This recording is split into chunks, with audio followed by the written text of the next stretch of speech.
కానీ అక్కడ ఉండేది మొత్తం కూడా పేద ప్రజలు.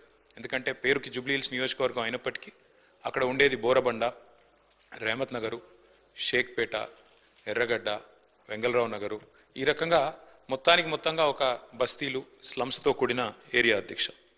హైదరాబాద్లోని హైదర్గూడలో 1963లో ఇక్కడే హైదరాబాద్ మహానగరంలోనే గోపీనాథ్ గారు జన్మించినారు అధ్యక్ష. తర్వాత వారు ఇక్కడే చదువుకుని ఇక్కడే మరి ఉస్మానియాలో డిగ్రీ కూడా చేసి తర్వాత ఎన్టీ రామారావు గారికి అభిమానిగా తెలుగుదేశం పార్టీ స్థాపించిన తర్వాత వారు రాజకీయాల్లో అడుగుపెట్టినారు. నాకు బాగా గుర్తుంది అధ్యక్ష, మేము చిన్నప్పుడు మన ఎమ్మెల్యేలకు ఇచ్చిన క్వార్టర్స్ ఏవైతే ఉన్నాయో బషీర్బాగ్లో అక్కడ మా కుటుంబం అంతా ఉండేది.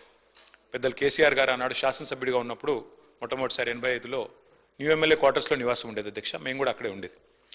అక్కడ నుంచి బయటకు వచ్చి ప్రస్తుతం ఉన్న సెక్రటేరియట్ ముందుగా ఇప్పుడు ఎక్కడైతే అమరజ్యోతి ఉన్నదో అక్కడ మాకెప్పుడు ఒక కటౌట్ కనబడేది అధ్యక్ష. మొట్టమొదటి కటౌట్ బహుశా చాలా మంది హైదరాబాద్లో చూసింది అదే అయి ఉంటుంది.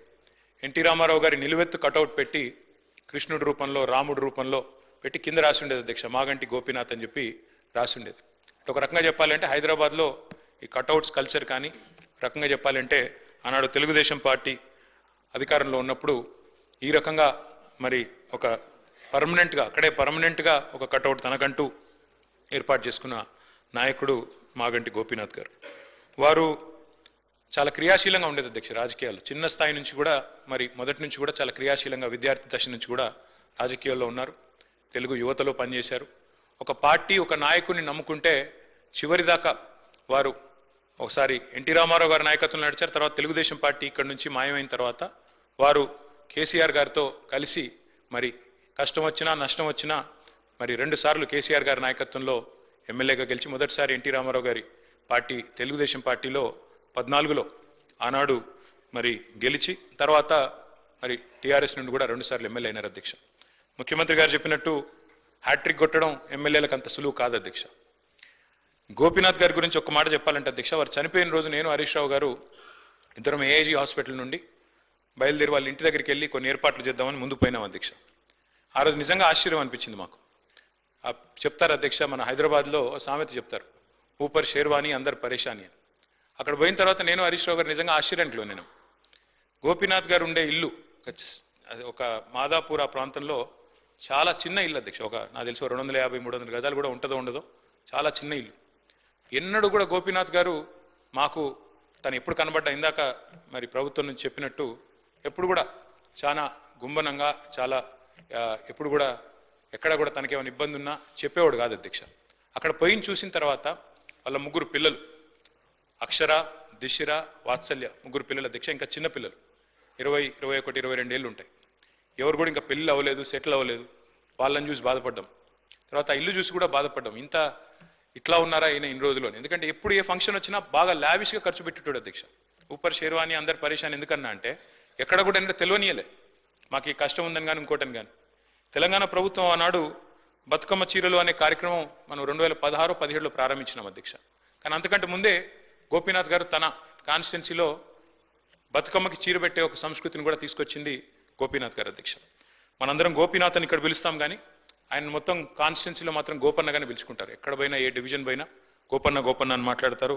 ప్రజల్లో నిత్యం మమైకమయ్యే వ్యక్తి అధ్యక్ష. ఒక చిన్న ఎగ్జాంపుల్ నేను మీకు చెప్తాను. రేమత్ నగర్ డివిజన్లో ఎస్పీఆర్ కాలనీ అనుకుంటా, ఎస్పీఆర్ హిల్స్ ఏదో ఉంటుంది అధ్యక్ష అక్కడ పేరు.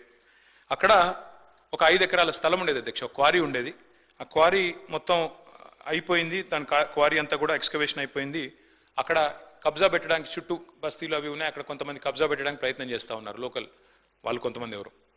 గోపీనాథ్ గారు పట్టుబట్టి ఆనాడు ప్రభుత్వంలో ఉన్న మా అందరిని కూడా తీసుకెళ్లి ఆ ప్లేస్ చూపెట్టి అక్కడ ఒక మంచి పిల్లలు ఆడుకునే ఒక గ్రౌండ్, అదేవిధంగా అక్కడ కమ్యూనిటీ అంతా గ్యాదర్ అయ్యి చేసుకునే కార్యక్రమాలు చేయాలని చెప్పి పట్టుబట్టి దాన్ని ఒక గ్రౌండ్గా తీర్చిదిద్ది అక్కడ బతుకమ్మ వేడుకలు కానీ అట్లాగే రంజాన్ అప్పుడు అక్కడ కార్యక్రమాలు చేయడమే కానీ క్రిస్మస్ వేడుకలు చేయడం కానీ ఇవన్నీ కూడా చాలా జాగ్రత్తగా చేసేటాడు అధ్యక్ష.